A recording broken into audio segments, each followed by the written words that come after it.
Return to Glory podcast, November 13th, USC week. Trying to get to a bowl game week, what it seems like it has been the past several weeks, and hopefully this is the last one of those that we have.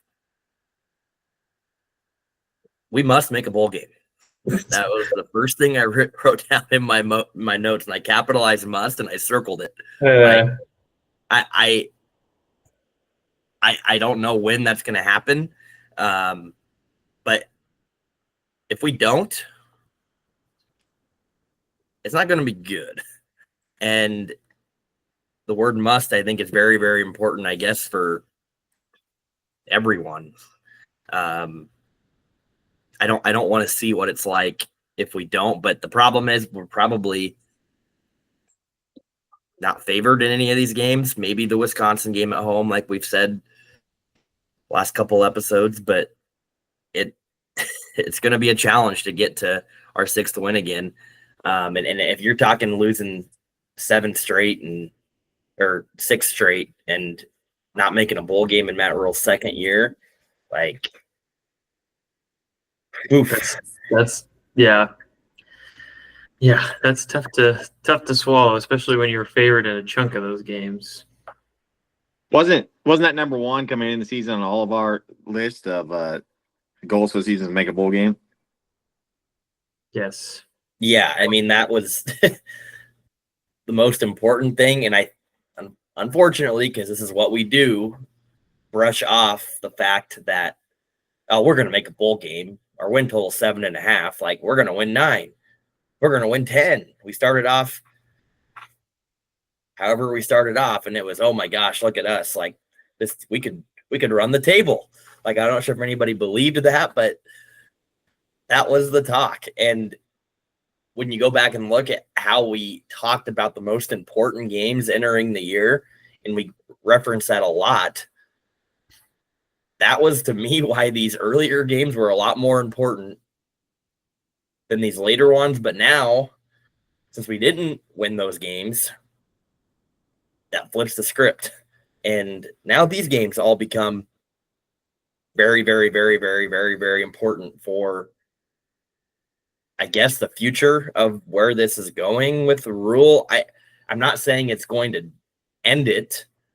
I don't think anybody necessarily thinks that, but it's going to put a lot of doubt, more doubt than there is already. And that doubt, let's be real, has crept in the last 3 weeks, 2 weeks? Since Indiana. Well, see, maybe Indiana, there was a little bit of doubt. I agree. But then Ohio State was like, I'm not, just kidding. There's no doubt. Yeah. No, that was a fluke. But then we saw it again against a team that maybe wasn't as good as Indiana. Hard to know, but that's where the program's at. And for us to make a bowl game is going to really, I think, give people a little bit of hope again in Coach Rhule and the way that he's leading the program right now. Isn't that crazy? It's just crazy. It's crazy that we're talking about that. And like, even if we are favored or close to favorite against Wisconsin, if we go into that game and we lose this game, that pressure is going to be building. Like, at home against Wisconsin, the home crowd's going to be just ready to break. Like, not necessarily of joy, but if it starts going south at all against Wisconsin, you're losing the home crowd. I guarantee it. Like, there's going to be no energy. It's supposed to be crappy weather. And then all of a sudden you go to Iowa, and it's like, well, shit, if you don't win this game, we don't go to a bowl game. And we need to just do it to get it off our back. I mean, I honestly think that the pressure will help go away. It would just help a lot of things. But that's the problem. We had our chances to do it. I know. Against more beatable teams. Not saying that these 3 aren't winnable, but we had our chances and we didn't do it. Making a bowl game is huge too, though, but it's more. You got to at least look competitive too in these games. You could easily get blown out in two of them. Wisconsin, I don't think you get blown out, but these USC and Iowa, I think you get blown out. I think in. you get blown out by Iowa. I mean, blown out in like a 14-3. just Iowa scored some terrible. points. They beat some teams. Iowa's beat some teams 41-10 this year. I mean, they've shown to do something a little more than what they have. Dak, I guess I'm going to ask all three of you guys, or two of you and me. Right now, November 13th, 2024, we're what? 1 3/4 seasons into the Matt Rule era. Is Matt Rule here for 5+ years? Right now. Let's see. This year would be 2. So you're saying will he be here 3 more years, basically? I'm going to take a vote. Can I chew on this?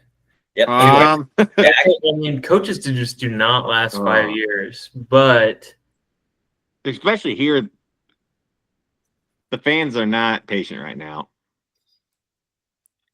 The word patient is hard because you hear that word thrown around with coaches a lot, but and I'm not just saying the coaching environment, the transfer portal, NIL, this longevity patience thing, like you said, Austin, it's hard to stay somewhere for a long time now. It's just so fast paced. Everything about the entire college football industry is fast paced. So while coaches are always going to argue and say, you got to give me time, I need time to implement what I want. The problem is you're going to see people like Curt Cignetti. That's going to happen more and more and more. And Curt Cignetti's like, I don't need time. Curt Cignetti said in the press conference, and we thought it was going to be a target on your back, laughable, like you're going to get your ass kicked and the score ran up on you comment. Yep.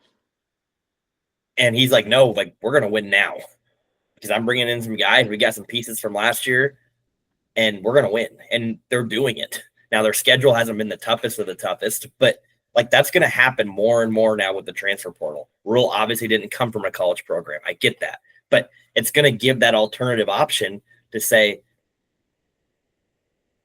it's there. So back to the question. I could be wrong. Yes or no? Will Rule be here in 5 years or 3.5 years?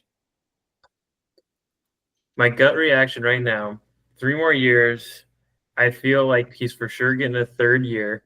We're not firing him at this offseason, even if we don't make a bowl game. For sure getting a 3rd year.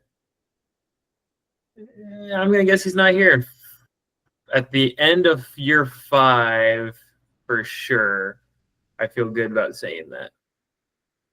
Dak? See, the difference is Frost, you could tell. How long is Frost here? 4 years? 3.5? 5. He was here 5 years? Well, you 4. could tell by this point already you were starting to, like, his teams were not. False. By 2 years in? Nope. We were the greatest 3-9 team to ever exist. In year 3. The COVID year was kind of funky too. I could tell. I always thought, I said year 2, Frost not the guy. No, you did not. Yes, I did. Yes, I did. I don't know where you could find this tape at. Yes, I did. After you lost to Indiana, I remember it. Year 2, I said it. It was pre-COVID, so I will say, like, I would say some people did jump on it earlier than later, but there's a reason why he lasted as long as he did. There was that hope. There was that patience of let it happen. And then he went through the whole offensive system change that once again, like, reset everything, kind of gave him another reset. Rule already burned that one up. He burned it up, but like, remember, Frost was like forced to do it. If you remember, like, yes, I remember, he didn't make it really on his own. He was forced to give the play calling duties up out of his hand. Rule's doing that now already. And I think we talked about it on Monday. It's smart. It's a very political move right now that, you know what, Rule's saying, if things weren't going to get better. And if we can't figure out this offensive thing now, then it's really probably not going to work out here in the long term. And it has nothing, it's just not a good fit. Like, it's not going to happen. And he even said, like, he's not the most aggressive. He's very conservative, and his style or whatever he thought he wanted to do was not working. And we all saw that happen. So Austin says no. Dak, we're still going back to this question. I really just wanted a yes or a no, but Yes. so I got to break the tie. 3 more. Because Yeah. are we considering? Because when you say 5+ years, I'm saying he's going to make it through 4 years, and then that 5th year, I don't know if he would be there at the end of the 5th year. Yeah, that's a fine way to look at it. See, I'm tough. torn. That's why I said it at 5 years. I'm just gonna say no. I think he either doesn't work, so we know it didn't work this year. Next year, if he somehow pulls it out and it's an incredible year, and he has 2 incredible years, he could leave. I mean, Now, like, he has there's so many ways in which he's not. He's either fired. It's crazy that we're talking about this, and we're a year and 9 games in the Rule's tenure here, and this wasn't even a thought of conversation 3 weeks ago. And it's funny how it has been a topic of conversation now. I'm not saying he's getting fired. I don't think that's the case. I don't. No. But just from a longevity standpoint, and just his tone has shifted in the press conferences, and I think that's good. Like, I think it's promising that he is. I mean, he's already having that, like, defeated. All right, like, I got to ask for help. Like, we got to figure this out, because I think he knows, back to the very first comment I made, he knows that we must make a bowl game this year. So I want to go through, before we dive deeper into USC, we have 3 games left. We like to do a little expectation level setting every 3-ish games. We did one at the beginning of the year where our heads are at, gave our predictions. And about every 3 games, we go back and really reset your expectation, because as we all know, if your expectations are that we should be winning a national title, then you're going to be extremely disappointed with how this year went. If your expectation was to make a bowl game and we happen to make a bowl game, then you should be satisfied. I don't think anybody's expectation is probably lower than making a bowl game this year. So if we don't do that, we're probably all not going to be satisfied. But I think it's important to say, okay, where do we have left? And can we agree, like, let's go down these 2 paths before we talk about our expectations. There's a best case and a worst case scenario right now. Worst case scenario, like Dak said, we get blown out by 2 of the 3 games left. We do end up going 0-3. We end up going 5-7. We don't make a bowl game. Holgerson's offense does not improve anything at all. Our defense continues to have its ups and downs and not be consistent. Dylan Raiola says, I don't know about this place. I think all that is very possible that could happen. That's not an unreasonable scenario to speak. On the flip side, that's bleak. It's bleak, but I don't think it's. Unfortunately, I don't think it's like. I agree. I don't think it's not. It's very, very, very possible. The other side of that, that's about rock bottom. I don't think you can get any lower than that one.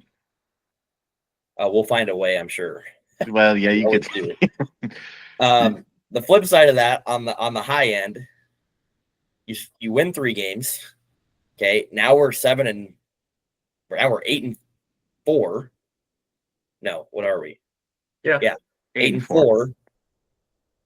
You actually hit the win total over for the first time in who knows how long.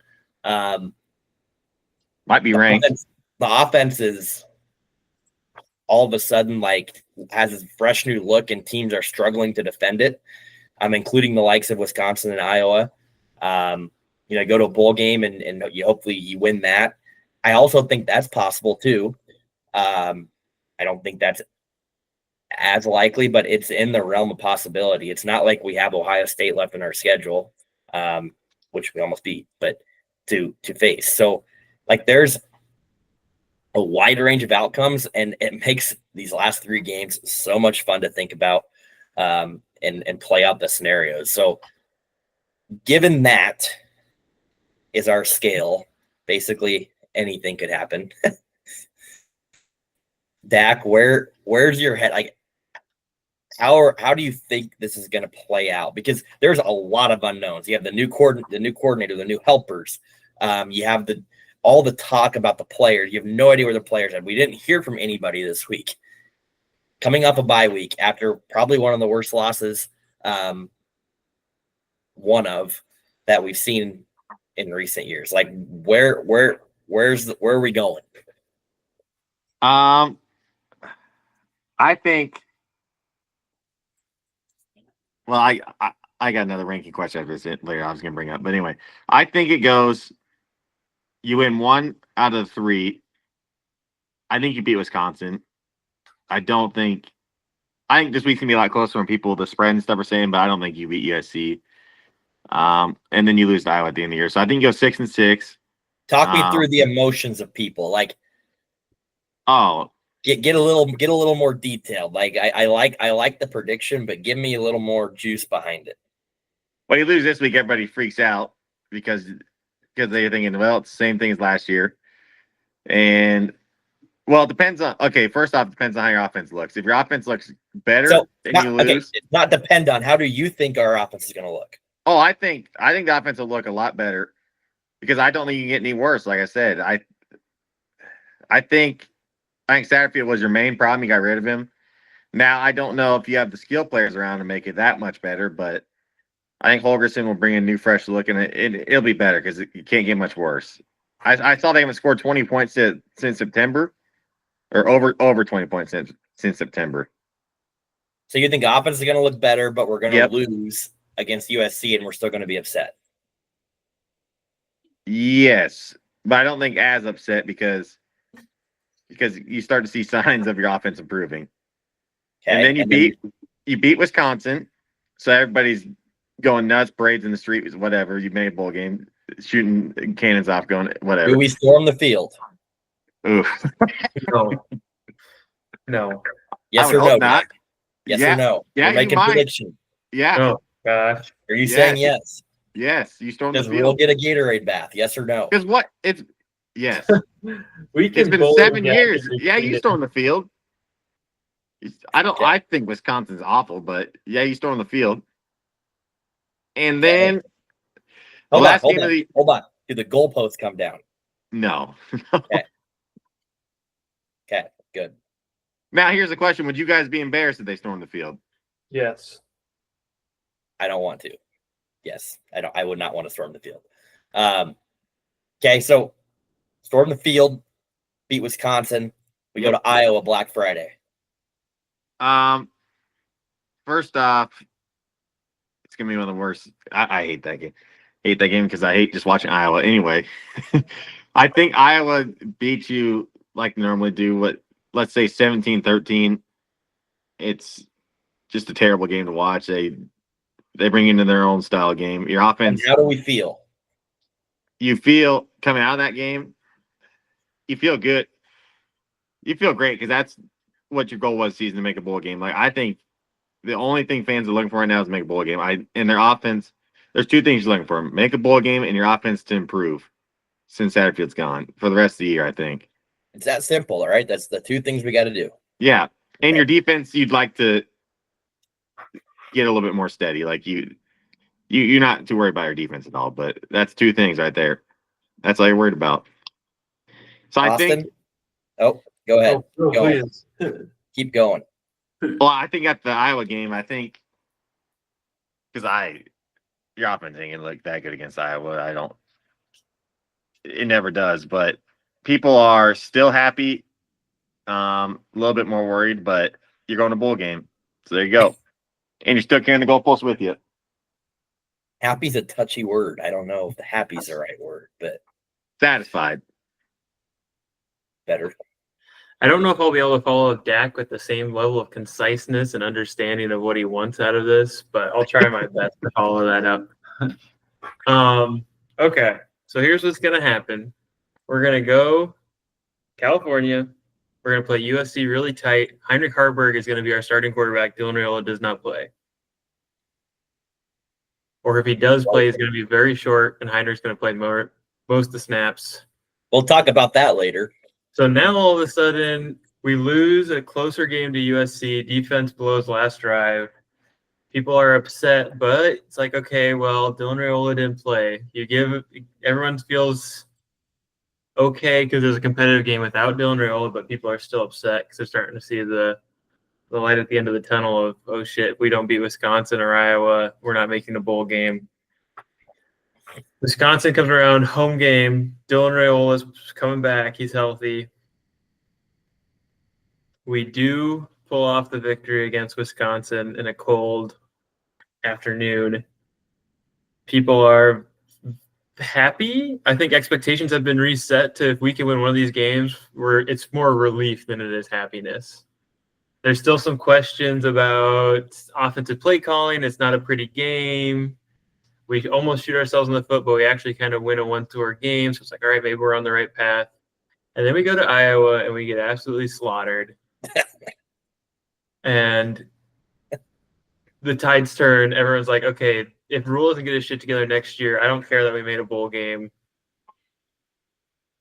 We're getting rid of him after if it doesn't work out next year, if he's not 7-5 next year. Is that it? What's like that? Not that we've put a win total on it, but what does the season have to look like next year? It has to be better than 500. Okay. With one signature win. And then we go to our bowl game, and we barely win a bowl game against an okay team. And now people are like, well, maybe, okay. And then we go to next year. That's how it's going to go. So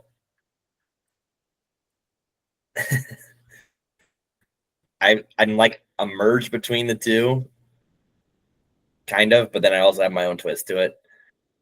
USC, I'm going to predict our offense is going to look better. I don't know what better looks like. I don't really know. Like, it'll look different. It's going to look different in a good way, and it's going to. I think it's going to be hard for USC to prepare for because it's going to have. You have no clue. It's going to have so many weird pieces to it. There's going to be a blend of what we still do now. Like, that's not all going to go away. But like Holgerson's coming in with new concepts that he's installing that like we maybe already kind of have in or don't, but we want to make him like how he's familiar. There's going to be a lot of merging stuff. So offense is going to look better. And I think our offense is going to play so well that we should win the game, but we don't because our defense doesn't play well. And we're going to go back down that path. So I just don't think we defend running quarterbacks very well. And I think USC has a lot of talented athletes. I agree. So we're going to get to USC detailed more here. We're going to lose a close one, but not because of our offense. We're going to go play Wisconsin, and all of a sudden, our offense might play a little bit better, or about the same. Defense might play better, but we're going to lose the game again because our special team sucks again. Or I don't know. We turn it over like 3 times this game now. Like we're just going to do something that we lose the game because we just lose the game. And then when that happens, I do think the Iowa game is just going to be not good. I'm just not getting myself to think that we're going to win any of these games. I hope we do, but we need to. We must, even for myself, my sanity. But I don't know that we will. Get this twist: we're 5-7. Guess whose academics are going to be really well? Oh, here we go. Yep. We'll get offered to play in one of the 58 bowl games that are now there. I don't know how many there are, but there's a lot. The Duke's Mayo Bowl against another 5-7 academic team, Oklahoma. And we're going. In the Duke's Mayo Bowl, 5-7 versus 5-7. I don't know how people are going to feel about that. That's my really oddly specific prediction. But do you think he accepts the bowl invite for 5-7? Yes. Yep. That was the dumbest thing for us. It was one of the dumbest things for us. It's going to be hard, and there's going to be a ton of people talking about we shouldn't. We don't deserve it. This is wrong. You should get It 6 wins. helps you. There's going to be but if you don't, you are making such a sacrifice of practice time, of another chance to play. That basically tells you that you're giving up on this season and it's over. And some people are going to say you should, because it was embarrassing how we finished. But I mean, in all fairness, like going 0-3 or going 1-2 is maybe the most likely scenario, but 0-3 is probably next. And so just be ready for that conversation. And I have no idea where we're at academically to be in that standing. I don't have a clue. Minnesota beat us to it last year. So, and I think there's only one slot. So I don't know. I just thought that'd be kind of a funny way to end it. But it is. There's 3 games left, and it's fascinating because it's all over the place of what could happen. Nobody has a clue. We're obviously not favored in any game. I do think the line is 9 is interesting this week. It just stinks for some reason to me. Like I felt like it should be. This is bad. It should be like 5.5, 6, because of all the unknowns. But I mean, if there's that 9's telling you there's a chance it could be a 20-point game, and I don't think that would make. I mean, if it's a 20-point game, that means our offense doesn't look that much better. So, anyways, that kind of fun. I wanted to do that here before we got into USC because I think that's where everybody's minds. It's as a fan, as media, it's hard to focus one game at a time. The players and coaching staff better be. I'll tell you what, like that better be number one priority. And if they're looking at the last 3 games as a chunk, then we're in a bunch of trouble. But it's easy to look at stuff in chunks as fans, and that's what we like to do. And you do get ahead of yourself a little bit because things change every week, especially this year in college football. Any other expectations, thoughts rest of the year? Nope. I was going to ask you guys here. So rank your next 3 opponents of easiest to toughest, and then 1 to 3 your best shot you think of winning. I'm gonna say Wyoming, USC, Iowa. Wyoming, Yes. Oh, I didn't even know you said Wyoming. Cowboys, Wisconsin. Yikes. I say Wisconsin only because it's at home. The other 2 I think are a toss-up. Anything that's your best chance of winning right there too? I'll throw USC ahead of Iowa only because if we're 0-2 going into Iowa, Pressure's gonna be tough. We had a bye week to prepare for USC. They're switching their quarterback. We have the element of surprise. They do a little bit too, but we have a big element here, which I think can only help us. I hope. Yeah, that's what I was thinking. I think your by far best shot, I think, is Wisconsin. Just because at home, I don't think they're that good. I thought they were getting better, but I mean, we'll talk about them next week. But I mean, unfortunately, it used to be UCLA. That was the one game that everyone's like, okay, if we can't beat UCLA, we might not go to a bowl game. Now it's if we can't beat Wisconsin, we're probably not going to go to a bowl game. Like that's the mindset of, again, fans and media. It can't be in the players' minds. I just am a little bit scared that it is, and it takes a really good, I don't know, closed door type culture mindset, head coach leaders in the locker room to not let that thought get to you, and add that build up that added pressure, which we've seen time and time and time again. Yeah, that's what scares me is that USC game. But hey, they beat Iowa. Everything's good now. So USC, I know we're talking about Nebraska's state of unknown right now and everything that's gone on in the last 2 weeks.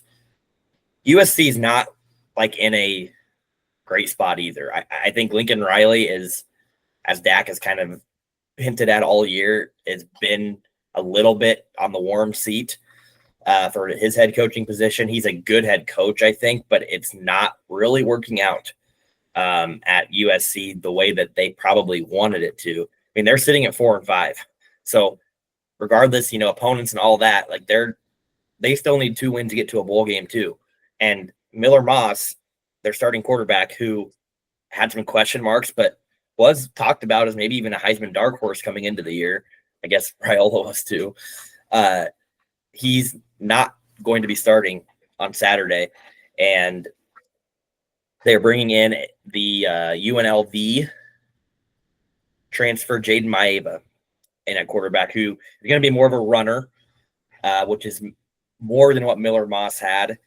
He has not played, though, much, and he has not really played strong defenses.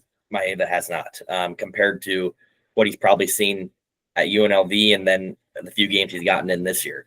So I think that it's important to keep in mind, like, maybe we're in turmoil, but USC's a little bit in desperation mode now too. We're not living that. I haven't watched many USC games. Have either of you guys? No. I don't think I watched a second. Oh, no. I take that back. LSU. I watched that whole game. Other than that, not a second. So it's hard to know like where their heads are at.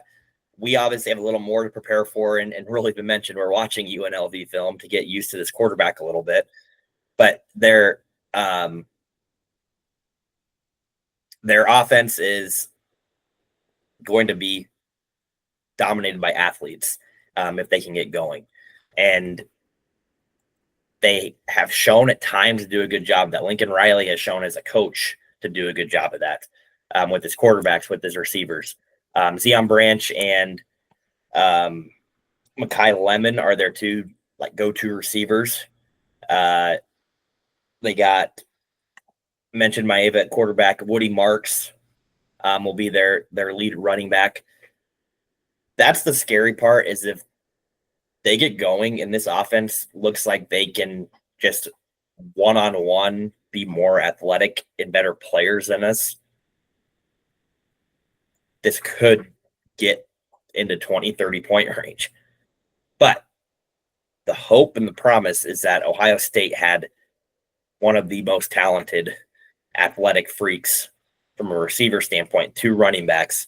I would say their quarterback was like Will Howard is just, he's an average quarterback.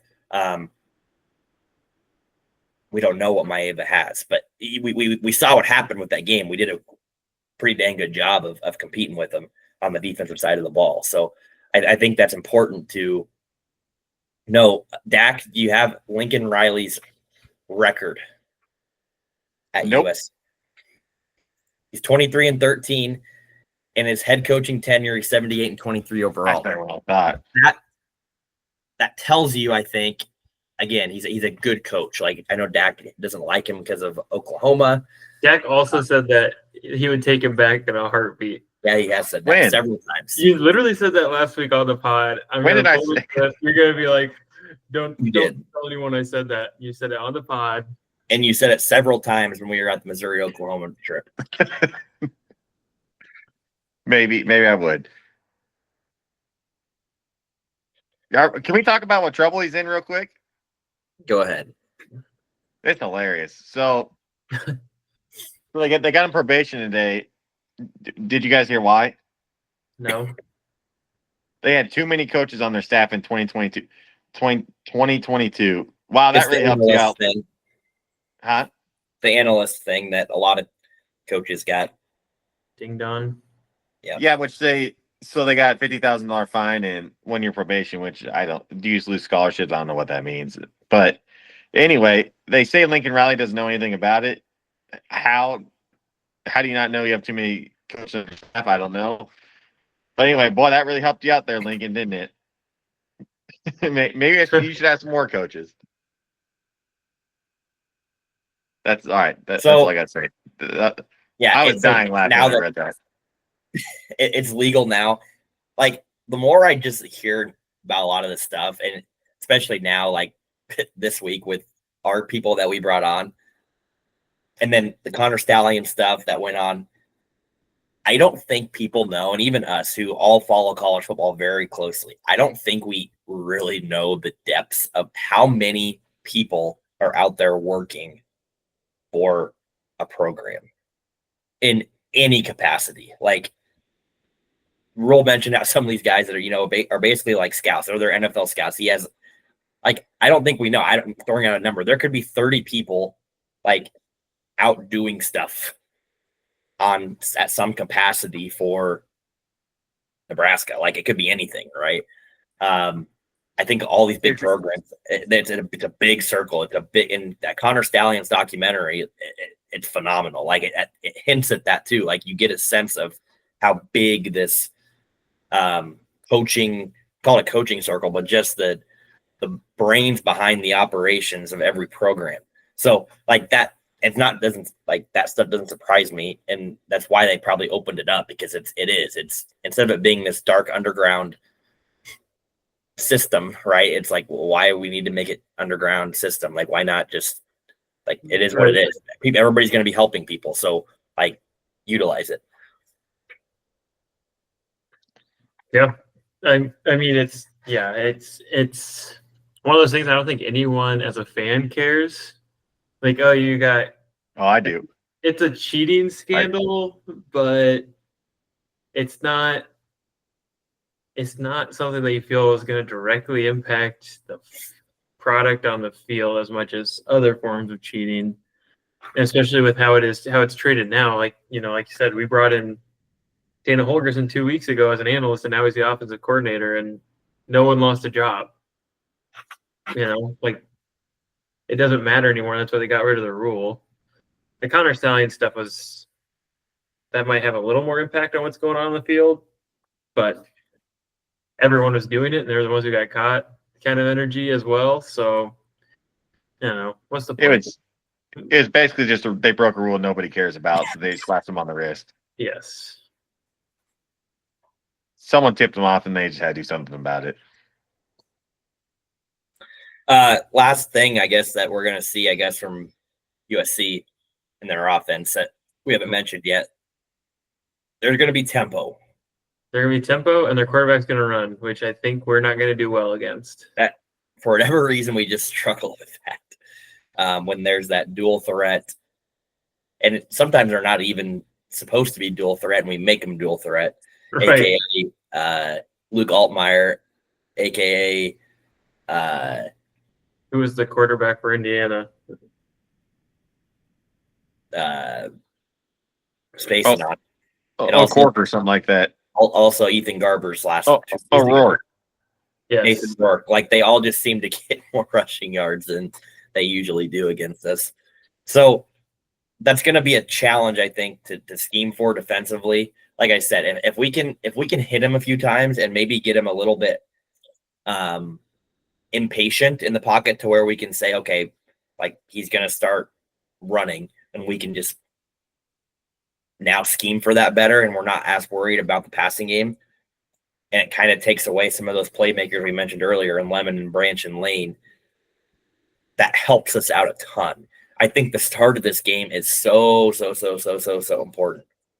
Because if it's unpredictable, and I mean, let's look at some of these games, the way they've gone, the ones that we've lost, the UCLA, Indiana, Illinois, like, what's happened on these first drives? Like, it's scary. It sets the tone for how the game could go. Anything else, USC offense? I guess my only thing is I just don't know why they're making the switch, which makes me wonder what's going on. Because Moss wasn't bad by any means. I don't know if maybe they're just looking for that more dynamic aspect. But I mean, Moss he had like 18 touchdowns, 9 interceptions. Like, that's not. From what I've heard, like, people watching and it's talking about him, he has not been playing horrible.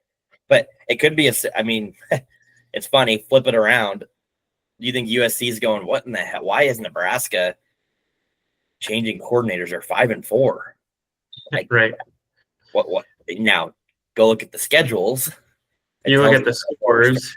Right. That's the other thing, is like they're still scoring. USC, they lost last week 21-6, but they put up 42 on Rutgers, 28 on Maryland, 30 on Penn State. Bad week against Minnesota, 38 against Wisconsin, 48 against Utah State. Like, they're putting up points. So it makes me scared that Moss they're like, we can't keep this guy on the bench. Like, this dude's the dude. Like, or not Moss, sorry. Yes. His name. That's what worries me, is like, they might just be like, yeah, this guy's a freaking baller, and Moss hasn't played bad, but he's lost the starting job because this guy is absolutely killing it in practice. See, and I think they had the sauce on the practice, but I think there is a little more to it. I think Lincoln Riley likes a dual threat quarterback better. He's always performed better with dual threats. I mean, you look back at Hurts, Kyler, Baker. True. Baker can move. I can't think of Caleb Williams. They all could move.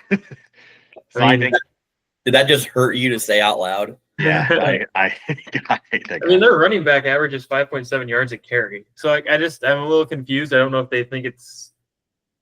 I'm worried that he's just going to be really freaking good. It's not like we need someone who can move the ball because our run game's not working or our pass game's not working. I wish I watched more USC because I don't know why they changed it either from the stats wise, and I read it was because he was too inaccurate. Stats wise, though, I didn't see that. I didn't watch any of them. I don't know, but he looked great against LSU.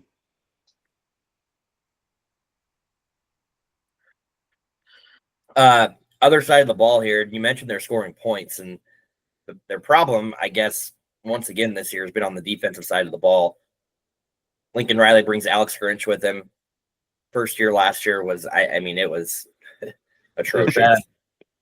That was kind of a this year thing. Yeah, Yeah. it wasn't Like he brings good. his buddy.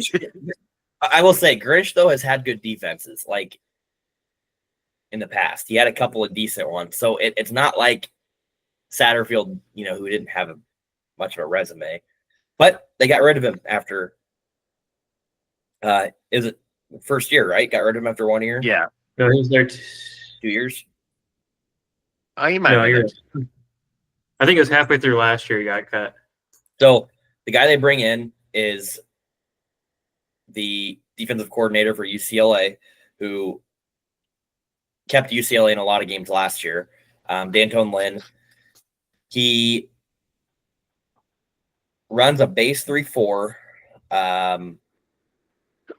They still have not been great, though, at stopping opponents, specifically in the passing game. I think the one stat here to mention is the opposing teams are passing the highest completion percentage than any other team In the conference. So how that plays into what we decided to do this week, I don't know. Now, Austin, we're going back to it. I didn't forget. Your prediction is that Heinrich Harburg will be starting and playing, and Dylan Raiola will not play.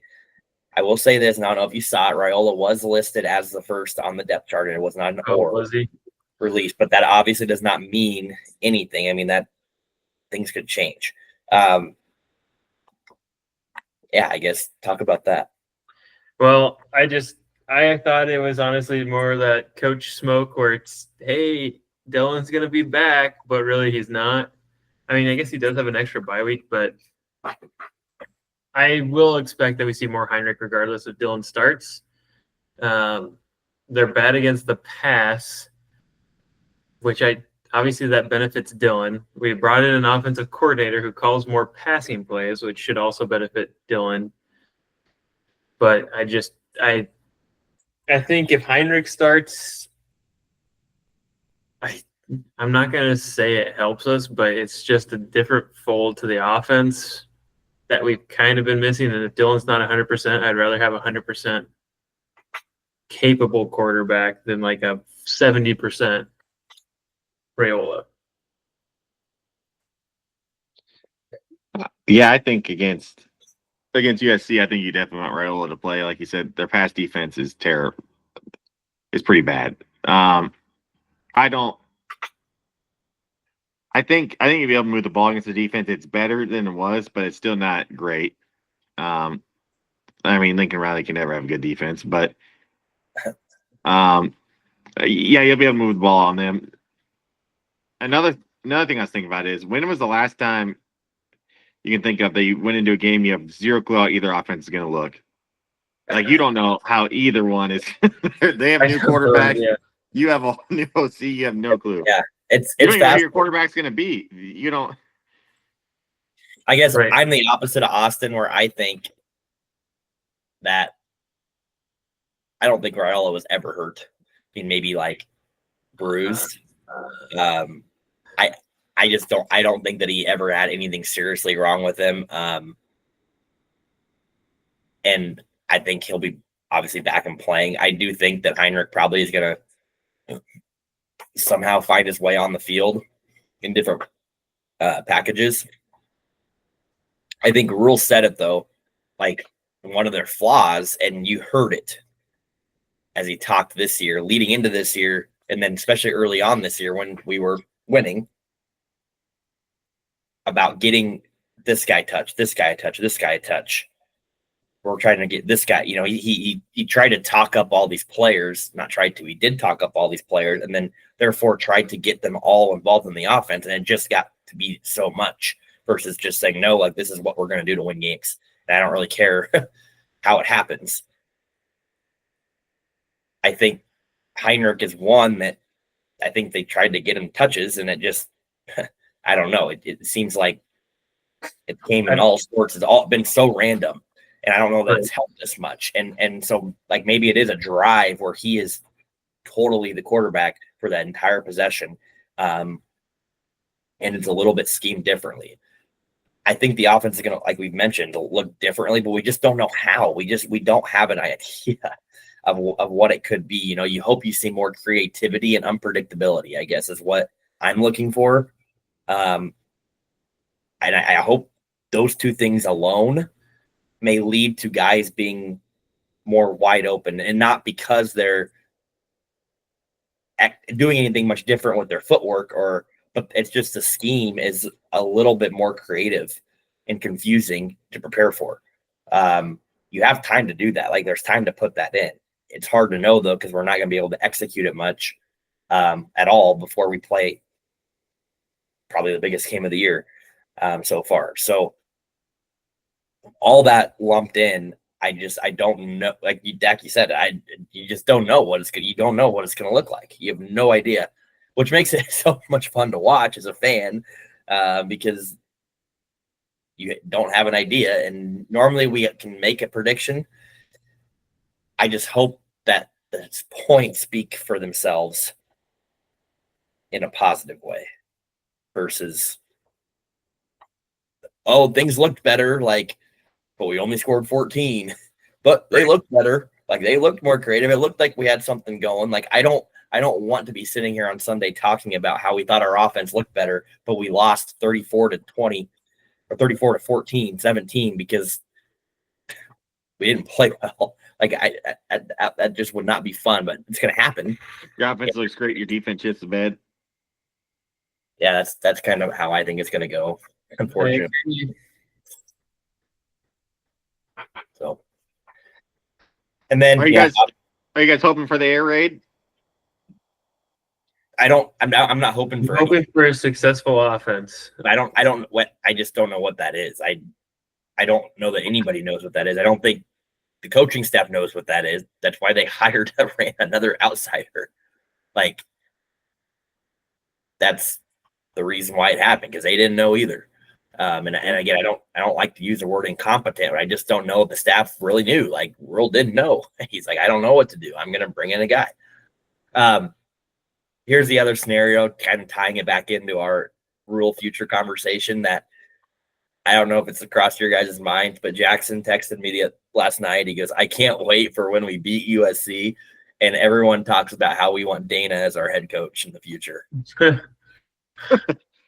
I actually did think about it the other day. Say he comes out and just rocks these next 3 games. I mean, seriously, what if it comes down to, yeah, it's really good, so good to the fact that, I mean, let's be real. If we win these last 3 games, and because our offense looks better and our defense just holds to being what they have been, Dina's going to be a head coach somewhere else. Yeah, someone's going to try to take him. So the talk after the season is going to be, if he's going to leave, why don't we keep him instead of Rule? Like, that's going to be the talk. That's what happens. It will. That will be what happens. So it's just funny to think about.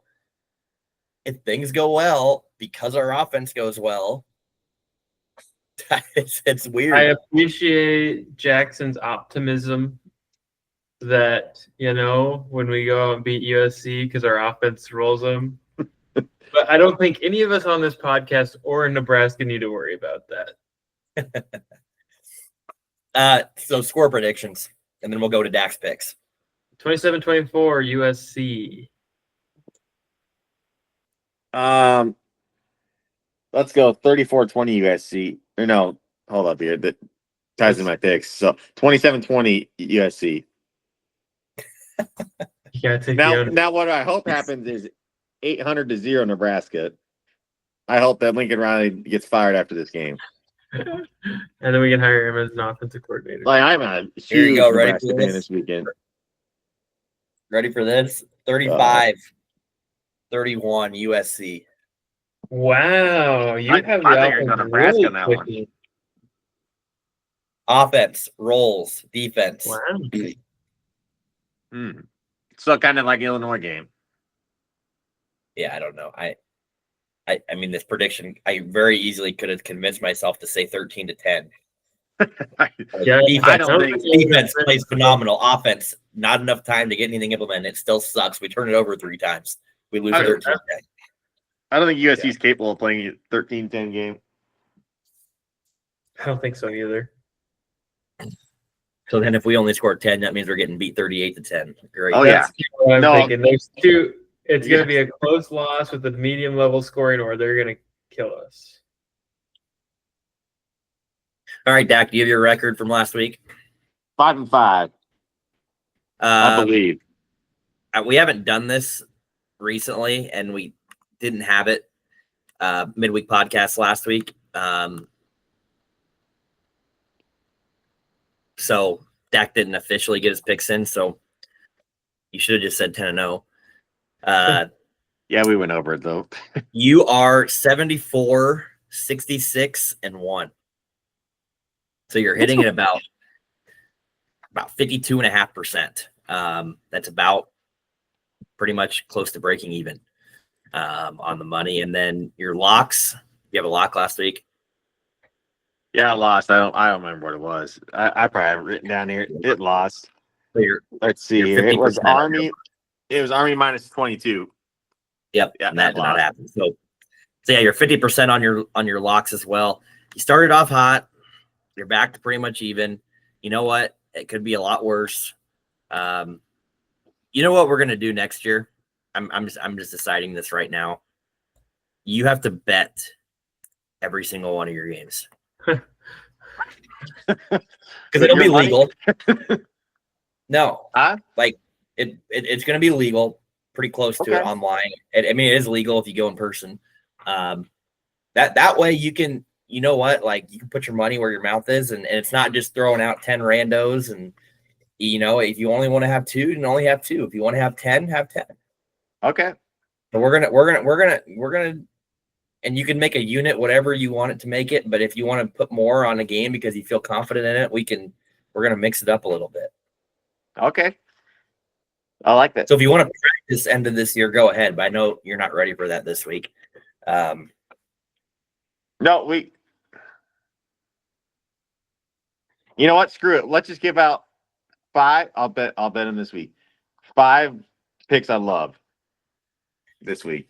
5 picks and you can say it. So let's go a little gambling, little sports betting talk here. Again, we're getting it's legal in Nebraska now, so we can publicly talk about it here. By the way, the new sports book is open in Lincoln. I have not been. I haven't either. A unit can be, it's basically what, if you're going to play a game, whatever, that's a unit. Obviously, if you're more confident in a game, you can go 2 units. So let's say your unit is $1, right? If you go 3 units, it's $3. Maybe your 1 unit play is $20. If you go 2 units, it's a $40 bet because you're more confident in it. We don't have to say what your units are. I think Dave Portnoy's units are like 10 grand is 1 unit. So that puts it into perspective a little bit. Dak, you want to put a little My more? unit is $25,000. Yeah, you don't have to tell us that, but if you put more on some, you can. I want to hear where you're going. Where's the money going this week? So you want me to tell you like what units I'd put on these games, basically? Yeah. Okay. So I'd go one unit. No. What? Not what you would. What you're going to. Oh, okay. I'm Like gonna put. You're doing this. Yep. I'm put one unit on. Boy, I gotta find these 5 games. Let's go Tennessee plus 10 against Georgia. Oh, That's one unit. interesting. Now, I will say, if Nico doesn't play, I will nullify that bet. So that one's going to be game time decision on that bet. If Nico plays, it'll be plus 10. It is. Well, I will give you time up until the game to put it in. That's obviously one bet. If Nico doesn't play, that bet's nullified. Okay, so now it's up to if you put it in though. Like if you put the bet in, then it's in. If you don't, then it's not in. True. Okay. Next one. One unit on James Madison -3 against Old Dominion. I love. You know what? Actually, that's a 2-unit game. I really like that one a lot. I don't know. I just know James Madison beat the dog piss out of North Carolina. That's it. So, and Old Dominion's record didn't look good. So there we go. Another blind bet right there. All right. One unit on Nebraska +9 against USC. I think 9's too much. Like you said, it should be around. I think I'm with you, 5.5, 5. I don't get where that 9's coming from. Maybe they think this new quarterback's super good. I don't know. I think Nebraska offense will look better. It'll be like 7 or less point game. All right. And then let's go one more unit on Illinois 2.5 against Michigan State. Illinois, I think is a better team than Michigan State. Other than that, that's it. There we go. All right. What a reasoning. Well, I just think Altmaier's better than whatever the hell Michigan State's going to roll out there. Illinois kind of fallen off the map though since the Nebraska game. Next one, or last one, 2 units on BYU -2.5 against Kansas. That's my lock. I think a lot of people are bullish on BYU right now because of what happened last week. And Kansas is playing better, so that's a little scary. But I think BYU at home can beat them by 3 or more. What did you think of the ref job on that Utah BYU game? Well, I have not slept since. That's just been pissing me. I have no clue. Oh, are you talking about the holding in the end zone? That was one of them. Where they said the crowd was too loud? Yeah, I don't know. I don't know what happened that game. I mean, I turned on TV and they're making game-winning kicks, so that's about all I know about it. But I did hear that Utah sacked them for the win, and the ref said the game was too loud, so they had to replay it down. I don't know if that's what was officially said. That's what I heard. I haven't saw a replay of it. All right. Let's make a bowl game. Let's do it. Shout out Coach Cook for another great volleyball recruiting class today. As always. Like clockwork. And on a high note. Oh, and Nebraska basketball wins Look by better. 26 tonight.